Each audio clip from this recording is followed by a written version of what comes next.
Hello बच्चों, स्वागत है आप लोग का हमारे यूट्यूब चैनल प्रिपरेशन मंत्रा में। अभी हम लोग class 11th chemistry atomic structure में फोटो इलेक्ट्रिक इफेक्ट आज एक इम्पोर्टेंट फेनोमेनन के बारे में जानेंगे और किस तरह से प्लैंक्स क्वांटम थ्योरी के मदद से इस घटना को एक्सप्लेन किया गया है। कब होगा फोटो इलेक्ट्रिक इफेक्ट, कब नहीं होगा, निकलने वाले फोटो इलेक्ट्रॉन का काइनेटिक एनर्जी किस बात पे डिपेंड करेगा, ये सब प्लैंक्स क्वांटम थ्योरी के मदद से ही संभव हो पाया है। तो पहले हम लोग ये घटना को जान लें। पिछले क्लासेस में ब्लैक बॉडी रेडिएशंस के बारे में जाने और किस तरह से देखें कि जो ओल्ड थ्योरी है, जो वेव थ्योरी है जेम्स क्लार्क मैक्सवेल का, वो नहीं एक्सप्लेन कर पाए थे, जिसको हम लोग प्लैंक्स क्वांटम थ्योरी के मदद से एक्सप्लेन किए।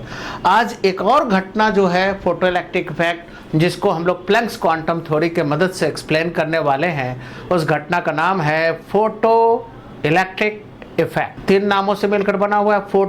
फोटो का मतलब फोटोन।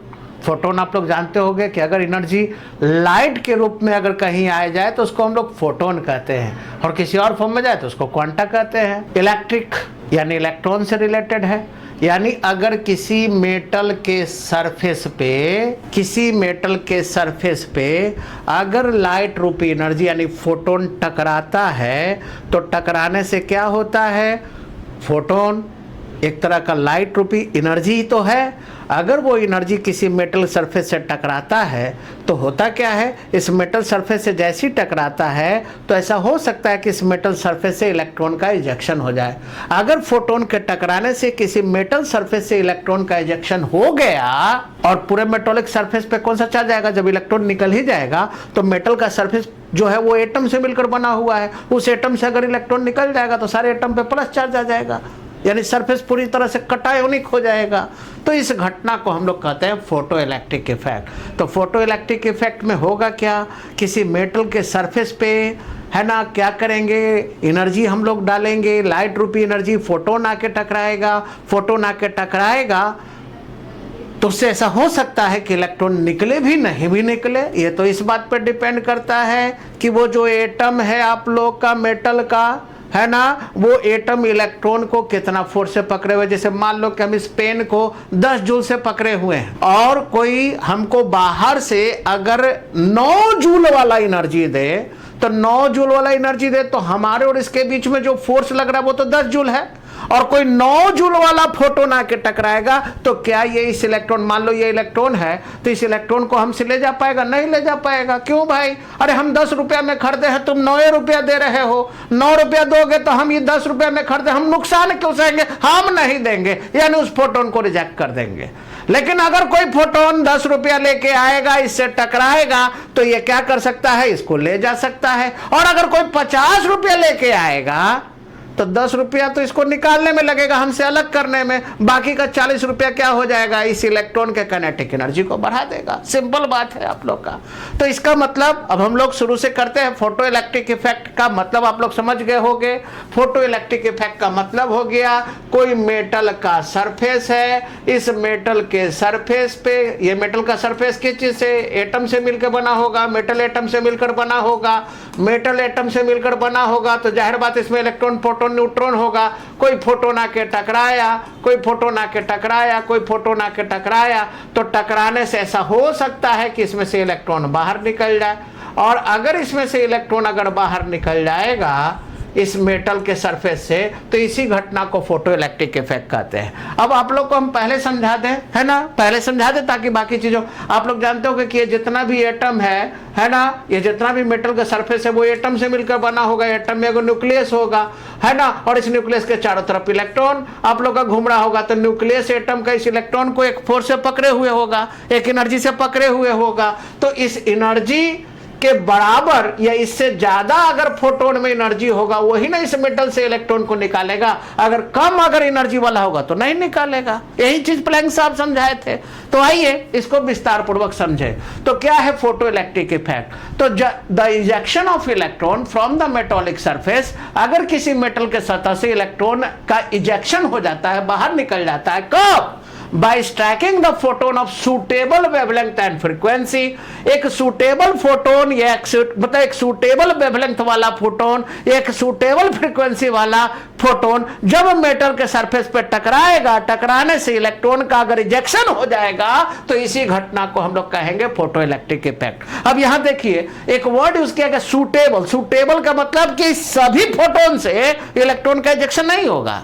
इलेक्ट्रॉन का इजेक्शन सिर्फ उसी फोटोन से होगा जिसके पास फ्रीक्वेंसी या जिसके पास जो वेवलेंथ है वो उतना होना चाहिए जो उस इलेक्ट्रॉन के इजेक्शन के लिए जरूरी है। और वो कितना होना चाहिए वो इस बात पर डिपेंड करता है कि उस मेटल सरफेस का एटम जो है वो उस इलेक्ट्रॉन को कितना फोर्स से पकड़े हुए है, कितना एनर्जी से पकड़े हुए हैं। जितना एनर्जी से पकड़े हुए, अगर वो उतना एनर्जी वाला फोटोन टकराएगा तभी इलेक्ट्रॉन निकलेगा, ना तो इलेक्ट्रॉन का इजेक्शन नहीं होगा।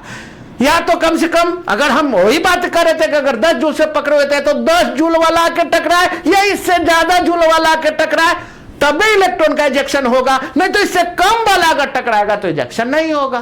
तो हम यहां डायरेक्ट एनर्जी की बात नहीं कर रहे, हम वेवलेंथ और फ्रीक्वेंसी की बात करें। बिल्कुल हम लोग जानते हैं कि प्लैंक्स क्वांटम थ्योरी में E बराबर h न्यू या E इक्वल टू क्या है sc बाय लैम्डा, यानी वेवलेंथ और फ्रीक्वेंसी जो है आप लोग का वो एनर्जी से रिलेटेड है। यानी कि जिसमें फ्रीक्वेंसी ज्यादा होगा उसमें एनर्जी ज्यादा होगा, लेकिन जिसमें वेवलेंथ ज्यादा होगा उसमें एनर्जी कम होगा। तो उसी पे हम लोग चर्चा कर रहे हैं। तो क्या है ये घटना समझ गए होंगे फोटोइलेक्ट्रिक इफेक्ट है क्या। फोटोइलेक्ट्रिक इफेक्ट एक ऐसी घटना है जिस घटना में क्या देखा गया कि अगर किसी धातु के सतह से, मेटल के सरफेस से अगर फोटोन यानी लाइट रूपी एनर्जी आके टकराएगा और टकराने से अगर उसके सतह से अगर इलेक्ट्रॉन बाहर निकल जाएगा तो इस घटना को कहते हैं फोटो, यानी फोटोन का टकराने से इलेक्ट्रिक यानी इलेक्ट्रॉन का इजेक्शन हो गया और पूरे मेटल सरफेस पे प्लस चार्ज आ गया, यानी इस घटना को हम लोग कहते हैं फोटो इलेक्ट्रिक इफेक्ट। ठीक है, तो क्या है the ejection of electron from the metallic surface by stacking the photon of suitable wavelength and frequency is called photoelectric effect. यानी अगर किसी मेटल के सरफेस से एक सुटेबल वेवलेंथ और फ्रीक्वेंसी वाला फोटोन आकर टकराता है और उस मेटल सरफेस से इलेक्ट्रॉन का इजेक्शन हो जाता है तो इस घटना को हम लोग नाम देते हैं फोटोइलेक्ट्रिक इफेक्ट, है ना। अब आइए इसमें ये घटना को सबसे पहले ऑब्जर्व किया था हर्ट्ज साहब 1887 में। हर्ट्ज साहब समझ रहे हो जो फ्रीक्वेंसी का यूनिट दिए हैं आप लोग का HZ जो लिखते हैं, वो एक साइंटिस्ट थे, उन्हीं साइंटिस्ट के नाम पे ये यूनिट बना फ्रीक्वेंसी का हर्ट्ज। तो हर्ट्ज साहब ने इस घटना को देखा। ठीक है, क्या देखा, ये मान लो एक डिस्चार्ज ट्यूब है, इसमें दो तरह का इलेक्ट्रोड है, नेगेटिव इलेक्ट्रोड को कैथोड कहेंगे, पॉजिटिव इलेक्ट्रोड को एनोड कहेंगे। ये एक बैटरी से जुड़ा हुआ है, बैटरी के नेगेटिव टर्मिनल से जो जुड़ेगा कैथोड कहलाएगा, बैटरी के पॉजिटिव टर्मिनल से जो जुड़ेगा एनोड कहलाएगा। इसमें क्या देख रहे हैं, ये आप लोग का एक ग्लास लगा हुआ है, इससे जब लाइट आप लोग का फोटोन ऑफ लाइट जब टकराएगा इस कैथोड से तो टकराने के बाद क्या होगा, कैथोड भी तो मेटल का ही होता है आप लोग का। तो जैसे ही कैथोड से फोटोन टकराया तो कैथोड में से इलेक्ट्रॉन निकलने लगा। अब इलेक्ट्रॉन पे कौन सा चार्ज है, माइनस चार्ज, तो माइनस चार्ज वाला किधर की तरफ मूव करेगा, प्लस चार्ज की तरफ, अपोजिट चार्ज अटैक करता है। तो ये मूवमेंट शुरू हो गया, यानी इलेक्ट्रॉन का फ्लो शुरू हो गया, यानी करंट का फ्लो शुरू हो गया। यानी जितना नंबर ऑफ इलेक्ट्रॉन निकलता जाएगा और उस इलेक्ट्रॉन के फ्लो को ही करंट कहते हैं, यानी हम कहेंगे कि इलेक्ट्रिक करंट बहना शुरू हो गया। तो इसका मतलब है कि इस घटना को सबसे पहले हर्ट्ज साहब ने ऑब्जर्व किया था। और इस घटना में होगा क्या कि अगर कोई फोटोन मेटल के सरफेस पे टकरा के उससे इलेक्ट्रॉन का इजेक्शन करवा देता है तो उस घटना को हम लोग कहते हैं फोटो इलेक्ट्रिक इफेक्ट, और निकलने वाले इलेक्ट्रॉन को कहते हैं फोटो इलेक्ट्रॉन्स, यानी फोटोन के द्वारा निकला हुआ इलेक्ट्रॉन। ठीक है, तो फोटो इलेक्ट्रिक इफेक्ट समझ गए आप लोग। आइए क्या क्या ऑब्जर्वेशन किया गया, क्या क्या बातें देखने को मिली इस फोटो इलेक्ट्रिक इफेक्ट में, वो हम लोग देखते हैं। इंपॉर्टेंट ऑब्जर्वेशन, ठीक है, फोटो इलेक्ट्रिक इफेक्ट में क्या क्या ऑब्जर्वेशन देखने को मिला। पहला पॉइंट में कह रहा है कि the ejection of electron causes bye the photon having certain minimum frequency is called threshold frequency. यानी बहुत सारा का फोटोन टकराएगा, मान लो बहुत सारा फोटोन टकराया, उस फोटोन में से मान लो 10 फोटोन आके मेटल के सरफेस पे 10 फोटोन आके टकराया, या मान लो कि यहाँ पे 3 फोटोन, जगह कम है, 3 फोटोन आके टकराया।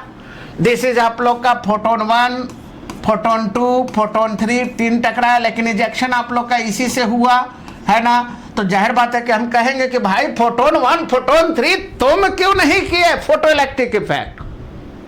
क्या ऐसा बात हुआ? तो ये कहेगा कि भाई हम टकराए थे, लेकिन इलेक्ट्रॉन को निकालने के लिए जो फ्रीक्वेंसी चाहिए मिनिमम, जिसको थ्रेशोल्ड फ्रीक्वेंसी कहते हैं, या जो एनर्जी चाहिए मिनिमम, जिसको थ्रेशोल्ड एनर्जी कहते हैं, वो मेरे पास नहीं है ना। और नहीं होने के कारण हम में से हम इलेक्ट्रॉन का इजेक्शन नहीं कर पाए। जैसे मान लो कि इलेक्ट्रॉन जो है जिस फोर्स से पकड़े हुए हैं उसका E0 का वैल्यू है ना, इसको थ्रेशोल्ड एनर्जी कहते हैं। थ्रेशोल्ड एनर्जी का मतलब वो एनर्जी जिससे इलेक्ट्रॉन बंधा हुआ है मेटल के द्वारा या न्यूक्लियस के द्वारा, उस एनर्जी को हम लोग थ्रेशोल्ड एनर्जी कहते हैं। या फिर वो एनर्जी जो चाहिए इलेक्ट्रॉन को निकालने के लिए, वो मिनिमम एनर्जी, उसको थ्रेशोल्ड एनर्जी, या वो मिनिमम फ्रीक्वेंसी जिसको हम लोग थ्रेशोल्ड फ्रीक्वेंसी कहते हैं। ठीक है, तो अगर मान लो कि ये जो टकराने वाला फोटोन है ना, टकराने वाला फोटोन है ना, energy of P1, energy of P2, energy of P3, तो इसमें आप लोग देख रहे हो कि सिर्फ P2 से निकला, यानी कि हम लोग कह सकते हैं कि जो P2 फोटोन है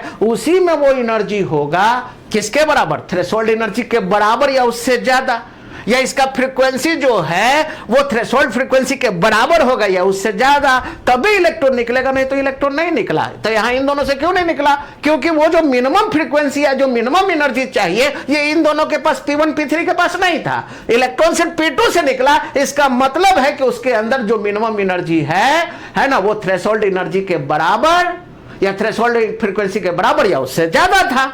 सिंपल बात है। तो सभी, पहला बात तो समझ गए कि सभी फोटोन से इलेक्ट्रॉन का इजेक्शन नहीं होगा। इलेक्ट्रॉन का इजेक्शन सिर्फ उसी फोटोन से होगा जिसके पास वो मिनिमम फ्रीक्वेंसी, वो मिनिमम एनर्जी हो या उससे ज्यादा हो जो थ्रेशोल्ड फ्रीक्वेंसी या थ्रेशोल्ड एनर्जी के लिए चाहिए, है ना, यानी इलेक्ट्रॉन को निकालने के लिए चाहिए। तो यहां पे आप लोग देख रहे हो कि वो मिनिमम फ्रीक्वेंसी जिससे इलेक्ट्रॉन का इजेक्शन हो, वो कम से कम फ्रीक्वेंसी जो फोटोन के पास होना चाहिए जिससे इलेक्ट्रॉन का इजेक्शन हो, उसको हम लोग कौन सा फ्रीक्वेंसी कहते हैं? Threshold frequency.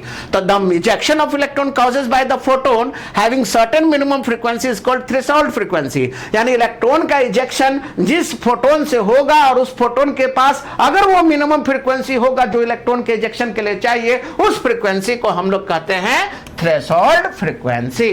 ठीक है, सेकेंड पॉइंट। तो ये तो समझ गए सभी फोटोन से इलेक्ट्रॉन का इजेक्शन नहीं होता। ऐसा नहीं कि जो फोटोन टकराएगा इलेक्ट्रॉन इजेक्ट कर देगा। इलेक्ट्रॉन का इजेक्शन होगा, लेकिन सिर्फ उन्हीं फोटोनों के द्वारा होगा जो थ्रेशोल्ड फ्रीक्वेंसी या थ्रेशोल्ड एनर्जी के बराबर या उससे ज्यादा हो। अगर आपका फ्रीक्वेंसी, आपका एनर्जी जो थ्रेशोल्ड एनर्जी है या थ्रेशोल्ड फ्रीक्वेंसी है उसके बराबर या उससे ज्यादा होगा तो आप इलेक्ट्रॉन का इजेक्शन कीजिएगा, नहीं तो नहीं कीजिएगा। समझाते हुए चल रहा है। ठीक है, ऑब्जर्वेशन को। तो हम लोग क्या देखें कि वो कम से कम फ्रीक्वेंसी जो इलेक्ट्रॉन के इजेक्शन के लिए चाहिए उसको क्या कहते हैं? Threshold frequency. सेकंड पॉइंट में क्या कहते हैं हम लोग? सेकंड पॉइंट क्या कहता है कि the kinetic energy of ejected electron depends on frequency of striking photon. यानी जो काइनेटिक एनर्जी है निकलने वाला इलेक्ट्रॉन का, तो निकलने वाले इलेक्ट्रॉन का काइनेटिक एनर्जी जो है वो किस चीज पर डिपेंड करेगा? टकराने वाले फोटोन के फ्रीक्वेंसी से। अरे भैया ठीक है तो है, हम लोग जानते हैं कि टकराने वाला फोटोन का एनर्जी ज्यादा कब होगा? जब टकराने वाला फोटोन का फ्रीक्वेंसी ज्यादा होगा, क्योंकि energy directly proportional to frequency. तो यहां पे ये कह रहा है कि अगर टकराने वाले फोटोन का फ्रीक्वेंसी ज्यादा है, मतलब टकराने वाला फोटोन का एनर्जी ज्यादा है, और जितना ज्यादा एनर्जी होगा टकराने वाले फोटोन का किससे? थ्रेशोल्ड एनर्जी से या थ्रेशोल्ड फ्रीक्वेंसी से। यानी ये जितना ज्यादा होता जाएगा थ्रेशोल्ड एनर्जी से टकराने वाले फोटोन का एनर्जी, तो निकलने वाले इलेक्ट्रॉन का काइनेटिक एनर्जी क्या होता जाएगा? बढ़ते जाएगा। अब जैसे कहने का मतलब कि मान लो कि इलेक्ट्रॉन जो है ये कह रहा है कि भैया हमको 10 रुपया चाहिए, 10 रुपया दोगे तो इलेक्ट्रॉन बेच देंगे। कोई इलेक्ट्रॉन लेके बैठा हुआ है, पकड़ा हुआ है, 10 रुपया दोगे तो बेच देंगे। तो यहाँ पे लाइन लग गया है ना, photon number 1, photon number 2, photon number 3, है ना। तो ये कह रहा है कि हम तुमको 20 रुपया देंगे, ये कह रहा है कि हम 30 रुपया देंगे, ये कह रहा है कि हम 40 रुपया देंगे। तो जाहिर बात है कि यहाँ पे तो मिनिमम इलेक्ट्रॉन का इजेक्शन किससे होगा? तीनों से हो जाएगा। क्यों तीनों से होगा? क्योंकि तीनों का एनर्जी डिमांडिंग एनर्जी से ज्यादा है। इसको तो 10 ही रुपया चाहिए, ये कह रहा है हम 20 देंगे, ये कह रहा है 30 देंगे, ये कह रहा है 40 देंगे। एगो फोटोन 4 है, ये कह रहा है कि हम 5 देंगे। तो बताइए कि इलेक्ट्रॉन किस किस से निकलेगा, P1 से निकलेगा, P2 से निकलेगा, P3 से निकलेगा, P4 से नहीं निकलेगा। क्यों? क्योंकि मिनिमम एनर्जी जो इलेक्ट्रॉन को निकालने के लिए चाहिए वो 10 है, 10 जूल। हम यहां 10 रुपया लिख रहे हैं, 10 रुपया है, लेकिन ये करा कि हम 5 रुपए लेके आए हैं, है ना, हमसे निकलोगे, ये कहेगा जाता है कि नहीं, हम 10 रुपया में चीज खरीदे हैं, तुमको 5 में दे दे, कम से कम 10 रुपया लेके आओ। और जैसे जैसे पैसा बढ़ेगा, पैसा ये तो पता है कि ये 20 जूल लेके आया है या 20 रुपया लेके आया है, तो 10 रुपया निकालने में लगेगा। अब बाकी जो 10 रुपया बचेगा वो 10 रुपया इस इलेक्ट्रॉन का क्या करेगा, जो पहले से काइनेटिक एनर्जी उसको और बढ़ा देगा, है ना, 10 जूल और बढ़ा देगा, है ना। अगर 30 स्ट्राइक करेगा 30 रुपया से या 30 जूल से, तो 10 लगेगा निकालने में, और 20 जूल बढ़ाएगा, ये 10 जूल लगेगा आप लोग को निकालने में, बाकी 30 बढ़ा देगा। तो जितना एनर्जी लेके आएगा, जितना फ्रीक्वेंसी लेके आएगा, यानी टकराने वाला फोटोन का फ्रीक्वेंसी जितना ज्यादा होगा या टकराने वाले फोटोन का एनर्जी जितना ज्यादा होगा, निकलने वाले इलेक्ट्रॉन का काइनेटिक एनर्जी भी ज्यादा होगा। बशर्ते है कि मिनिमम क्राइटेरिया को फॉलो करके आइएगा, कि 5 लेके चल आइएगा, हम 10 में है तो हम तो नहीं निकलेंगे आपसे।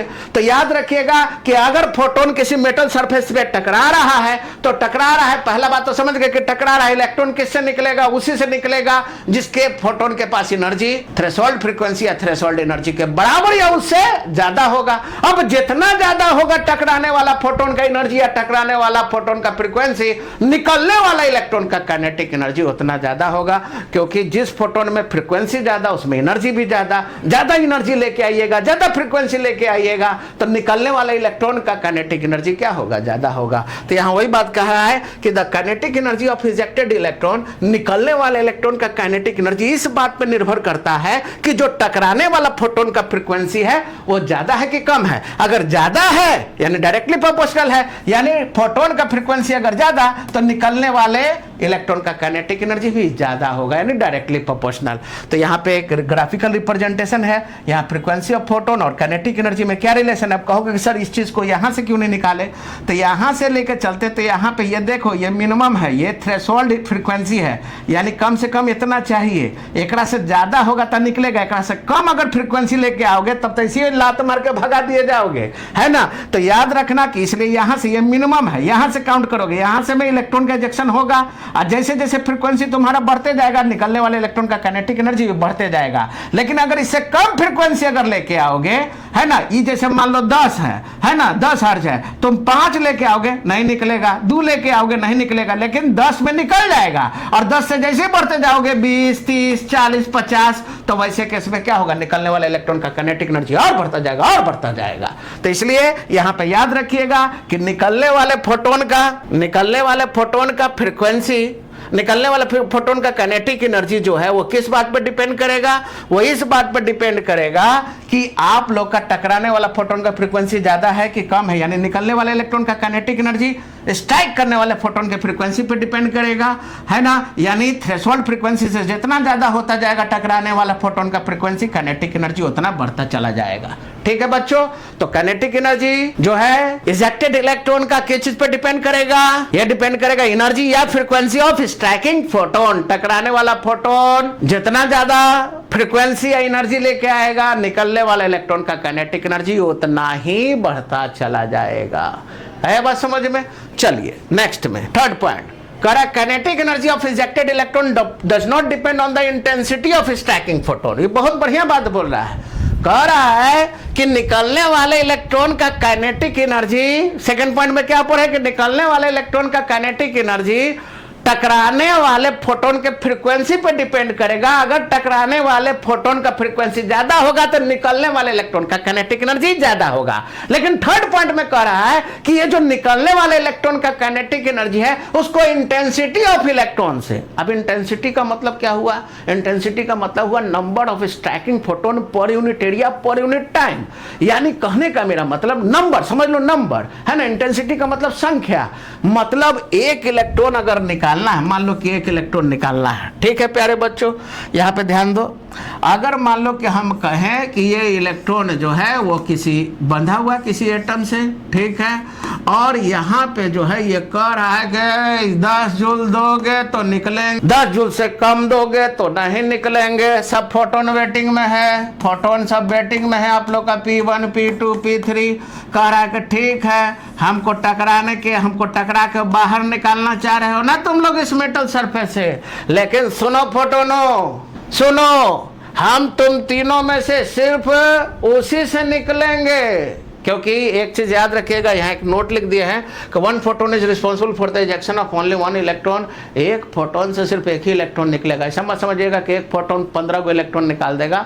1 photon is responsible for ejection of only 1 electron, ठीक है, एक फोटोन से एक ही। अब यहाँ पे जाहिर बात है कि यहाँ पे P1 P2 P3 3 फोटोन आया, ये कह रहा है कि मेरे पास 5 जूल है, कहा नहीं निकलेंगे तुमसे। ये कह रहा है कि मेरे पास 10 जूल है, कहा कि हाँ निकल जाएंगे तुमसे।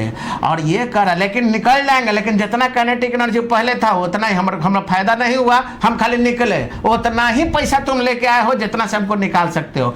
ये कह रहा है कि मेरे पास 20 जूल है, कहा कि निकलेंगे, और निकलेंगे साथ साथ क्या होगा, पैसा जो 10 रुपया पैसा बचेगा वो निकालने में, बाकी 10 जो बचेगा वो समोसा खाए में काम आएगा, है ना। मतलब कि बाकी जो 10 जूल है वो मेरा काइनेटिक एनर्जी को क्या करेगा, निकलने के बाद पहले से और बढ़ा देगा, 10 जूल और बढ़ा देगा, ठीक है। तो यहां पे P2 P3 से इलेक्ट्रॉन निकलेगा और P1 से नहीं निकलेगा, ये तो हम लोग जान चुके थे। अब संख्या की बात हो रही है। अगर मान लो कि यहां जो हम लोग P1 P2 P3 का जो केस ले रहे थे प्यारे बच्चों, अब यहां पे ये नजारा होता है ना, ये कहता कि चलो भैया इलेक्ट्रॉन आ गया, ये कहा कि चलो भैया 10 जूल है। अब यहां पे P1 P2 P3 जो है ना, ये करा कि मेरे पास है 2 जूल, ये करा कि मेरे पास है 3 जूल, ये करा कि मेरे पास है 5 जूल, है ना। हम तीनों को मिला के एक साथ अटैक करने दोगे, क्योंकि हम तीनों जब मिलाएंगे तो 3 2 2 3 2 5 5 10 जूल है, तो 10 जूल है, तुमको तो 10 जूलना चाहिए,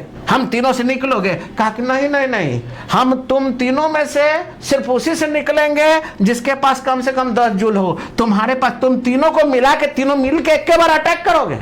सिनेमा हॉल में अगर एक टिकट का दाम अगर 200 रुपया है तो 200 रुपया में सिर्फ एक के सीट अलाउ होगा, एक के लड़का बैठेगा। अगर 10 लड़का मिलके कि लाओ भाई 20-20 रुपया सब कोई, और 200 रुपया हो गया, टिकट काउंटर पे दोगे तो 10 टिकट या 20 टिकट नहीं देगा, एक गो टिकट देगा, एक गो लड़का जाएगा। ऐसा नहीं कि 20 लड़का जाके वहां बैठेगा एक सीट पे, ऐसा तो होता नहीं है। तो ठीक उसी तरह से यहाँ पे जो है ये तीनों फोटोन मिल के अगर एक साथ चाहेगा कि हम इस इलेक्ट्रॉन को निकाल दे, नहीं होगा, क्योंकि ये तीनों फोटोन को बारी बारी चेक किया जाएगा कि तुम तीनों में से एक के साथ निकलेंगे, और तुम तीनों में किसी के पास 10 जूल नहीं है, इसलिए तीनों में से कोई भी फोटोन जो है इसको नहीं निकाल पाएगा। यानी संख्या तुम 3 गो अटैक करो, तुम 10 गो अटैक करो, उससे कोई मतलब नहीं है। हम निकलेंगे उसी फोटोन से जिसके पास मिनिमम जो थ्रेशोल्ड एनर्जी जितना हमको चाहिए उतना तुम दोगे।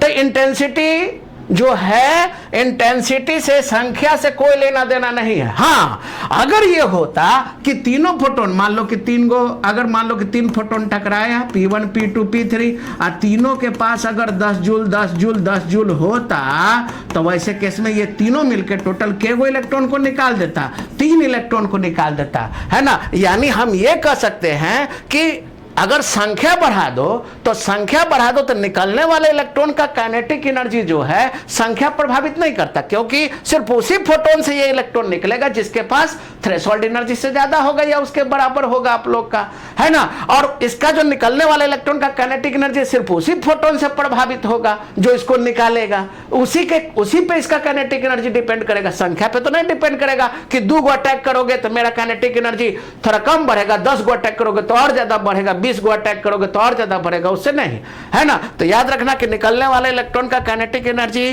संख्या पर डिपेंड नहीं करता, टकराने वाले फोटोन पे यानी इंटेंसिटी पर डिपेंड नहीं करता। वो किस बात पर डिपेंड करता है, इसको सिर्फ उस फोटोन से मतलब होता है जो इसको निकाले, और उसके एनर्जी पे इसका काइनेटिक एनर्जी डिपेंड करेगा। आया बात समझ में। हाँ, अगर सब संभव है, अगर तीनों फोटोन के पास 10 जूल है तो 3 फोटोन मिलकर केवल इलेक्ट्रॉन निकालेगा, 3 इलेक्ट्रॉन, बशर्ते कि सबके पास वो थ्रेशोल्ड एनर्जी हो, वो थ्रेशोल्ड फ्रीक्वेंसी हो, तो 3 फोटोन से 3 इलेक्ट्रॉन निकलेगा। यानी इंटेंसिटी, नंबर फोटोन यानी संख्या, इंटेंसिटी नंबर ऑफ इलेक्ट्रॉन को प्रभावित कर सकता है। यानी जितना ज्यादा इंटेंसिटी होगा, निकलने वाले इलेक्ट्रॉन की संख्या ज्यादा होगा, निकलने वाले इलेक्ट्रॉन की संख्या ज्यादा होगा तो ज्यादा आप लोग, यानी ज्यादा फोटोन टकराएगा तो ज्यादा इलेक्ट्रॉन निकलेगा, बशर्ते कि सारे फोटोन के पास वो मिनिमम जो आप लोग का कंडीशन है कि थ्रेशोल्ड एनर्जी के बराबर या उससे ज्यादा हो। तो अगर 10 फोटोन के पास ज्यादा है तो 10 इलेक्ट्रॉन निकालेगा, 20 के पास होगा तो 20 जड़ निकालेगा। यानी जितना फोटोन टकराएगा उतना इलेक्ट्रॉन निकालेगा, तो नंबर ऑफ इलेक्ट्रॉन बढ़ जाएगा, नंबर ऑफ इलेक्ट्रॉन बढ़ जाएगा तो करंट बढ़ जाएगा। तो इंटेंसिटी करंट को प्रभावित करेगा, इंटेंसिटी निकलने वाले इलेक्ट्रॉन के काइनेटिक एनर्जी को प्रभावित नहीं करेगा। तो ये बात कर रहा है कि kinetic energy of ejected electron does not depend on the intensity of striking photon, क्योंकि one photon is responsible for the ejection of only one electron. और ग्राफ देखें kinetic energy of ejected electron और intensity के बीच में, तो ये संख्या कितनों बढ़ा लो, निकलने वाले इलेक्ट्रॉन का काइनेटिक एनर्जी उतना ही रहेगा, क्योंकि ये लाइन उस पर डिपेंड करेगा जो उसको निकाला है उस इलेक्ट्रॉन को। और वो अगर काइनेटिक एनर्जी 10 जूल बढ़ाए हुए तो 10 जूल रहेगा आप लोग का, चाहे 20 अटैक कर लो चाहे 30 अटैक कर लो। और फोर्थ पॉइंट में लिखे हैं कि the number of ejected electron per second depends on intensity, यानी निकलने वाला इलेक्ट्रॉन जो है उसकी संख्या इंटेंसिटी ऑफ स्ट्राइकिंग फोटोन पर डिपेंड करेगा। अगर सारे फोटोन के पास अगर थ्रेशोल्ड फ्रीक्वेंसी के बराबर या थ्रेशोल्ड एनर्जी के बराबर या उससे ज्यादा एनर्जी होगा तो उतना ही ज्यादा निकलेगा। तो वही बात कर रहा है कि the number of ejected electron per second depends on intensity of striking photon but can not increase the kinetic energy of ejected electron. संख्या बढ़ा देगा लेकिन मतलब निकलने वाले इलेक्ट्रॉन का संख्या बढ़ा देगा, लेकिन उसके काइनेटिक एनर्जी सिर्फ उसी फोटोन के द्वारा प्रभावित होगा जो उससे निकाला है ना। इसलिए हम कह सकते हैं कि संख्या जो है वो मतलब कि फोटोन की संख्या जो है निकालने वाले इलेक्ट्रॉन की संख्या बढ़ा सकता है, लेकिन उसका काइनेटिक एनर्जी नहीं बढ़ा सकता है। यानी इंटेंसिटी बढ़ेगा तो नंबर ऑफ फोटो इलेक्ट्रॉन बढ़ेगा, नंबर ऑफ फोटोन इलेक्ट्रॉन बढ़ेगा तो करंट बढ़ेगा, है ना। तो ये हम लोग कह सकते हैं। तो क्या क्या जाने अभी तक 4 पॉइंट में, क्या क्या जाने? पहला पॉइंट में आप लोग क्या जाने कि जो मिनिमम फ्रीक्वेंसी चाहिए इलेक्ट्रॉन को निकालने के लिए उसको थ्रेशोल्ड फ्रीक्वेंसी कहते हैं आप लोग का, है ना। जितना ज़्यादा फ्रीक्वेंसी होगा टकराने वाले फोटोन का, निकलने वाले इलेक्ट्रॉन का काइनेटिक एनर्जी उतना ही ज़्यादा होगा। और क्या जाने कि एक इलेक्ट्रॉन सिर्फ एक मतलब फोटोन सिर्फ एक इलेक्ट्रॉन को निकालेगा और निकलने वाले इलेक्ट्रॉन का काइनेटिक एनर्जी संख्या से निर्धारित नहीं होगा, इंटेंसिटी पर डिपेंड नहीं करेगा। हाँ, इंटेंसिटी जो है वो क्या करेगा, वो नंबर ऑफ फोटो इलेक्ट्रॉन्स की संख्या बढ़ा सकता है, करंट बढ़ा सकता है ना, लेकिन निकलने वाले इलेक्ट्रॉन का काइनेटिक एनर्जी नहीं बढ़ा सकता। आया बात समझ में? चलिए नेक्स्ट में कह रहा है कि when light behave as a wave the energy can be calculated. अगर फोटोन जो है वो अगर वेव की तरह अगर बर्ताव करे तो उसका एनर्जी कैसे निकालेंगे? तब तो वेव के रूप में करेगा तो इलेक्ट्रोमैग्नेटिक वेव कहेंगे इस इलेक्ट्रोमैग्नेटिक रेडिएशन या उस फोटोन को। तो कैसे निकालेंगे? तो यहाँ पे हम लोग कौन सा फॉर्मूला प्लैंक्स क्वांटम थ्योरी की मदद से E बराबर h न्यू या E बराबर h बाई लैम्डा पढ़े हुए हैं। और मोमेंटम कैसे निकालोगे? मोमेंटम निकालोगे आप लोग h बाई लैम्डा, है ना। मोमेंटम कैसे निकलेगा? मास इंटू वेलोसिटी, ये बराबर हो जाएगा h बाई लैम्डा। तो याद रखिएगा कि मोमेंटम h बाई लैम्डा होगा, एनर्जी एच बाई लैम्डा होगा, एनर्जी एच न्यू हो जाएगा, ठीक है। और एक सबसे इंपॉर्टेंट सूचना यहाँ पे कि ज़्यादातर मेटल में वर्क फंक्शन जो होगा वो आयोनाइजेशन एनर्जी का हाफ होता है ज़्यादातर मेटल में, है ना। क्या देखा गया है कि उसका जो भी आयोनाइजेशन एनर्जी जानते हो ना, किसी भी मेटल के, है ना, या किसी भी एटम के आउटर मोस्ट ऑर्बिट से इलेक्ट्रॉन को निकालने के लिए जो एनर्जी दिया जाता है उसको कहते हैं आयोनाइजेशन एनर्जी। और ज़्यादातर केसेस में जो वर्क फंक्शन होगा वो आयोनाइजेशन एनर्जी का हाफ होता है, ठीक है, ये ध्यान में रखिएगा। चलिए, तो E बराबर एच न्यू या E बराबर एच सी बाई लैम्डा जब वेव की तरह काम करने लगेगा मोमेंटम h बाई लैम्डा करके निकालेंगे, है ना। E नॉट या work function h new naught हो जाएगा। अगर यहाँ नॉट लगाएंगे तो न्यू के जगह न्यू नॉट लिखेंगे, है ना। तो न्यू नॉट कैसे निकलेगा? यह वर्क फंक्शन बाई h हो जाएगा। न्यू नॉट को क्रिटिकल फ्रीक्वेंसी, इसी को थ्रेशोल्ड फ्रीक्वेंसी कहते हैं। वर्क फंक्शन किसे कहते हैं? The minimum amount of energy required to free an electron from a surface of metal, वो कम से कम एनर्जी, है ना, जो चाहिए किसी भी इलेक्ट्रॉन को मेटल सरफेस से बाहर निकालने के लिए, उसको क्या कहेंगे? वर्क फंक्शन, या उसी को थ्रेशोल्ड एनर्जी भी कहते हैं। तो थ्रेशोल्ड एनर्जी का मतलब क्या हुआ? वो मिनिमम एनर्जी जो इलेक्ट्रॉन के इजेक्शन के लिए चाहिए उसको हम लोग क्या कह सकते हैं? उसको थ्रेशोल्ड एनर्जी या उसको वर्क फंक्शन भी कहते हैं। वर्क फंक्शन कैसे निकलेगा? तो ये क्या है? E, इसको E नॉट समझ लो, तो E नॉट बराबर हो गया, E नॉट भी कह सकते हो वर्क फंक्शन को, तो क्या हम लोग जानते हैं कि E बराबर एच सी बाई लेमडा, तो E लिखेंगे तो H C by lambda, E nought लिखेंगे तो H C by lambda nought हो जाएगा, या E नॉट लिखेंगे तो एच न्यू नॉट हो जाएगा। तो वर्क फंक्शन क्या हो जाएगा, h C by lambda nought या एच न्यू नॉट। यहाँ से वर्क फंक्शन निकाल लेंगे। अगर तुम्हारा थ्रेशोल्ड वेवलेंथ दिया हुआ है या थ्रेशोल्ड फ्रीक्वेंसी दिया हुआ है तो आप आसानी से वर्क फंक्शन निकाल सकते हैं। ठीक है, नेक्स्ट में अब ये फोटो इलेक्ट्रिक इफेक्ट को कैसे समझाया गया है प्लैंक्स क्वांटम थ्योरी की मदद से, ये तो हम लोग समझ गए। पिछले क्लास में हम लोग समझ गए कि वर्क फंक्शन क्या होता है, वर्क फंक्शन समझ गए। अगर किसी मेटल के सरफेस, आपको पता है कि मेटल का सरफेस में क्या होगा, छोटा छोटा एटम होगा आप लोग का, ये एटम में न्यूक्लियस होगा। ये न्यूक्लियस क्या किया रहेगा, इलेक्ट्रॉन को पकड़े हुए रहेगा। किस चीज़ से, एक फोर्स है, एक अट्रैक्टिव फोर्स है। इसको हटाने के लिए एनर्जी चाहिए, उसी को हम लोग बाइंडिंग एनर्जी या उसको हम लोग थ्रेशोल्ड एनर्जी या उसी को हम लोग वर्क फंक्शन कहते हैं। आया बात समझ में? तो जाहिर बात है कि अगर कोई फोटोन टकराया तो उस फोटोन के पास उतना एनर्जी होना ना चाहिए, या उतना वेवलेंथ या उतना फ्रीक्वेंसी होना ना चाहिए जो इसके बराबर या इससे ज़्यादा होगा, तभी ना ये इलेक्ट्रॉन को लेके चला जाएगा एटम से बाहर, नहीं तो नहीं जाएगा, है ना। तो वही मिनिमम एनर्जी चाहिए जो इलेक्ट्रॉन को निकालने के लिए उस एटम से, उस मेटल सरफेस के एटम से, है ना। उस एनर्जी को हम लोग बाइंडिंग एनर्जी, थ्रेशोल्ड एनर्जी या वर्क फंक्शन कहते हैं। ये ध्यान में रखिएगा, ठीक है। अब कैसे हुआ ये फोटो इलेक्ट्रिक इफेक्ट, इस चीज़ को हम पहले ही समझा चुके हैं, लेकिन आइए देख ले कैसे इसको समझाया गया कि क्या सभी फोटोन से इलेक्ट्रॉन निकलेगा, कौन फोटोन से इलेक्ट्रॉन निकलेगा, निकलने वाले इलेक्ट्रॉन का काइनेटिक एनर्जी कैसे बढ़ेगा। तो इसको आइंस्टीन साहब ने समझाया इस चीज़ को इसके मदद से, प्लैंक्स क्वांटम थ्योरी के मदद से आइंस्टीन साहब इसको समझाए। कैसे समझाए? आइंस्टीन साहब ने फोटो इलेक्ट्रिक इफेक्ट के घटना को प्लैंक्स क्वांटम थ्योरी के मदद से समझाया। उनका क्या मानना था, उनका कहना था कि ये जो मेटल का सरफेस है वो किस चीज़ से मिलकर बना हुआ है, छोटे छोटे एटम से मिलकर बना हुआ है।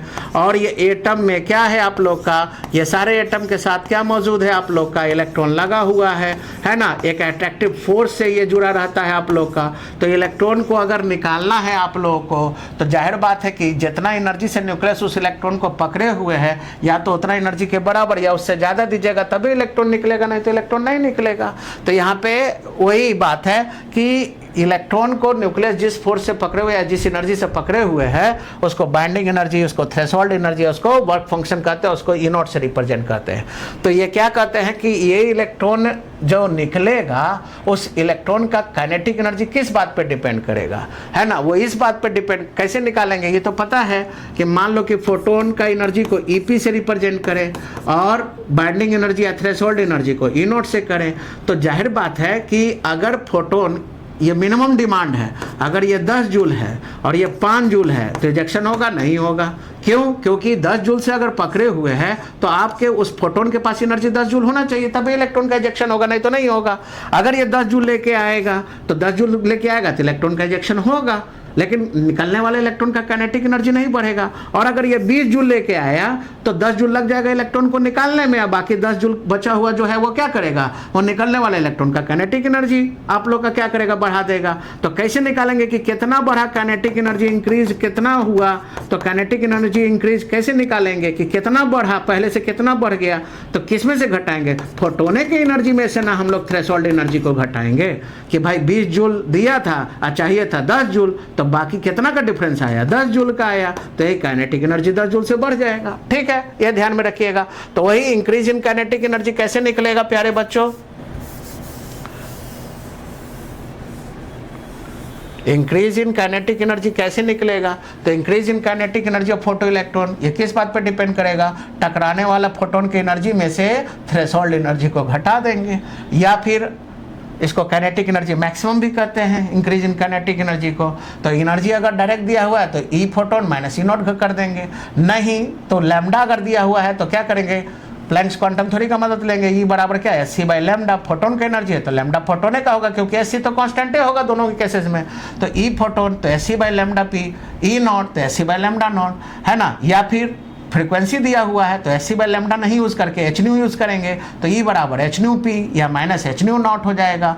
या फिर एच न्यू पी के जगह एच न्यू नॉट को क्या कर सकते हैं, वर्क फंक्शन, क्योंकि work function H nu not के बराबर होता है, ई नॉट बराबर एच न्यू नॉट, है ना। और ई बराबर एच न्यू तो ई नॉट बराबर एच न्यू नॉट, या ई फोटोन बराबर क्या हो जाएगा, एच न्यू पी हो जाएगा, या h c by lambda P हो जाएगा, वैसे कर सकते हैं। ठीक है, तो ई नॉट क्या है यहाँ पे, थ्रेशोल्ड एनर्जी, लैम्डा नॉट क्या है, थ्रेशोल्ड वेवलेंथ, न्यू नॉट क्या है, थ्रेशोल्ड फ्रीक्वेंसी। तो आराम से निकलने वाले इलेक्ट्रॉन का काइनेटिक एनर्जी निकाल सकते हैं आप लोग, है ना। और यहाँ पे वही बात कहा गया है ना, कि ये जो है work function is different for different metal. ये तो पता है अलग अलग मेटल का जो इलेक्ट्रॉन के प्रति जो फोर्स ऑफ अट्रैक्शन होगा वो अलग अलग होगा। वो तो डिपेंड करेगा इलेक्ट्रॉन और प्रोटॉन की संख्या पे। ज़्यादा इलेक्ट्रॉन प्रोटॉन का संख्या होगा तो अट्रैक्टिव फोर्स ज़्यादा लगेगा, कम होगा कम लगेगा। तो अलग अलग साइज़ पे भी डिपेंड करेगा। बड़ा साइज़ होगा तो अट्रैक्टिव फोर्स कम होगा, छोटा साइज़ होगा तो अट्रैक्टिव फोर्स आप लोग का ज़्यादा होगा, है ना। डिस्टेंस कम होगा तो अट्रैक्शन ज़्यादा होगा। तो यहाँ पे वही बात करा कि अलग अलग मेटल के लिए वर्क फंक्शन सेम नहीं रहेगा, अलग अलग मेटल के लिए वर्क फंक्शन अलग अलग रहेगा, है ना। और यही बात कहा कि अगर फोटोन का एनर्जी, है ना, थ्रेशोल्ड एनर्जी से कम हुआ तो इलेक्ट्रॉन का इजेक्शन नहीं होगा। अगर फोटोन का एनर्जी, है ना, थ्रेशोल्ड एनर्जी के बराबर हुआ तो इलेक्ट्रॉन का इजेक्शन तो होगा लेकिन काइनेटिक एनर्जी में इंक्रीज नहीं होगा। जितना काइनेटिक एनर्जी उतने रह जाएगा। और अगर फोटोन का एनर्जी थ्रेशोल्ड एनर्जी से ज़्यादा हुआ तो इलेक्ट्रॉन का इजेक्शन भी होगा, निकलने वाले इलेक्ट्रॉन का काइनेटिक एनर्जी भी बढ़ेगा। तो निकलने वाले इलेक्ट्रॉन का काइनेटिक एनर्जी किस बात पर डिपेंड करेगा, टकराने वाले फोटोन की एनर्जी पे। जितना ज़्यादा फ्रिक्वेंसी होगा या जितना ज़्यादा एनर्जी होगा या जितना कम वेवलेंथ होगा, है ना, निकलने वाले इलेक्ट्रॉन का काइनेटिक एनर्जी उतना ही ज़्यादा होगा। जैसे मान लो कि हम कह रहे हैं कि ये इलेक्ट्रॉन है ना, इसका थ्रेशोल्ड एनर्जी 10 जूल है, इससे 2 फोटोन टकराया आप लोग का, है ना। तो मान लो कि एक तो समझ गए 5 जूल वाला से तो नहीं निकलेगा, तो अगर ये 20 जूल वाला टकराए और अगले केस में अगर हम 50 जूल वाला से टकराए तो कौन वाला फोटोन से काइनेटिक एनर्जी ज़्यादा बढ़ेगा। तो हम लोग देख रहे हैं कि बढ़ेगा तो P1 P2 दोनों से, लेकिन चूंकि ये ज़्यादा एनर्जी लेके आया है तो इससे आप लोग का 30 जूल मतलब 10 जूल तो आप लोग का लगेगा निकालने में, बाकी 40 जूल बढ़ा देगा काइनेटिक एनर्जी। तो इससे काइनेटिक एनर्जी ज़्यादा बढ़ेगा, इससे काइनेटिक एनर्जी कम बढ़ेगा। इलेक्ट्रॉन दोनों से निकलेगा, लेकिन इस केस में चूंकि ज़्यादा एनर्जी लेके आया है तो निकलने वाले इलेक्ट्रॉन का ये काइनेटिक एनर्जी ज़्यादा बढ़ाएगा, ये कम बढ़ाएगा। आया बात समझ में, तो ये ध्यान में रखिएगा। तो यहाँ पे वही बात किया गया कि अगर फोटोन की एनर्जी ज़्यादा होगा तब भी इलेक्ट्रॉन का इजेक्शन भी होगा और निकलने वाले इलेक्ट्रॉन का काइनेटिक एनर्जी भी बढ़ेगा। लेकिन उतने लेके आया तो सिर्फ इलेक्ट्रॉन निकलेगा, काइनेटिक एनर्जी इंक्रीज नहीं होगा। और अगर कम लेके आया तो इलेक्ट्रॉन निकलेगा ही नहीं। ठीक है प्यारे बच्चों, नेक्स्ट में, ठीक है। तो यहाँ पे आप लोग यहाँ से आराम से समझ सकते हो कि किस में आप लोग का क्या होगा। ठीक है, तो यहाँ से आराम से हम लोग समझ सकते हैं। ठीक है, तो यहाँ पे आप लोग समझ गए। परसेंटेज अगर पूछ देगा कि percentage increase in kinetic energy कैसे निकलेगा, तो percentage increase in kinetic energy ये किस बात पे डिपेंड करेगा कि कितना इंक्रीज हुआ है ना। Percentage increase in kinetic energy of किसका, इजेक्टेड इलेक्ट्रॉन का। तो ये क्या हो जाएगा, increase in kinetic energy by energy of striking photon. Energy of striking photon का एनर्जी कितना है, n2 क्या कर दोगे 100। तो energy of increase in kinetic energy कैसे होगा, तो EP minus E not by energy of striking photon n2 100। ये कर दोगे तो percentage increase in kinetic energy आराम से निकाल सकते हैं। ठीक है, तो इसी पे हम लोग चर्चा करेंगे और अगले क्लास में कंटिन्यू रहेगा हमारा। तो इसी तरह के वीडियो को ज़्यादा से ज़्यादा देखने के लिए हमारे चैनल को सब्सक्राइब कीजिए, वीडियो को लाइक कीजिए, शेयर कीजिए और बने रहिए प्रिपरेशन मंत्रा के साथ। Thank you.